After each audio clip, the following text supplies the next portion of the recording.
ಉಡುಪಿಗೆ ತಮಿಳುನಾಡು ಚಂಡಮಾರುತ ಪರಿಣಾಮ ಬೀರಿದ್ದು ಭಾರೀ ಮಳೆಯಾಗುತ್ತಿದೆ. ಸಂಜೆ ಬಳಿಕ ಸುಮಾರು 2 ತಾಸು ಗುಡುಗು ಮಿಂಚು ಸಹಿತ ಭಾರೀ ಮಳೆಯಾಯಿತು. ಮಳೆಗೆ ಉಡುಪಿ ನಗರದ ಕೆಲ ಮುಖ್ಯ ರಸ್ತೆಗಳು ಜಲಾವೃತಗೊಂಡವು. ಜಲಾವೃತಗೊಂಡ ರಸ್ತೆಗಳಲ್ಲಿ ಸಂಚರಿಸಲು ವಾಹನ ಸವಾರರು ಹರಸಾಹಸ ಪಡಬೇಕಾಯಿತು.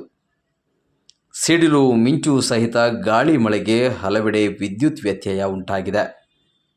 ಕೆಲವು ವಾಹನಗಳು ರಸ್ತೆ ಮಧ್ಯೆಯೇ ಕೆಟ್ಟು ನಿಂತ ಘಟನೆಗಳು ನಡೆದವು. ದಿಢೀರ್ ಮಳೆಯ ಹೊಡೆತಕ್ಕೆ ಉಡುಪಿ ನಗರ ಭಾಗದಲ್ಲಿ ಜನಜೀವನ ಅಕ್ಷರಶಃ ಅಸ್ತವ್ಯಸ್ತಗೊಂಡಿತ್ತು. ಜಿಲ್ಲೆಯಾದ್ಯಂತ ಮುಂಜಾಗ್ರತಾ ಕ್ರಮವಾಗಿ ಆರೆಂಜ್ ಅಲರ್ಟ್ ಘೋಷಣೆ ಮಾಡಲಾಗಿದ್ದು, ರಾತ್ರಿಯೂ ಮಳೆ ಮುಂದುವರಿಯುವ ಸಾಧ್ಯತೆಗಳಿವೆ.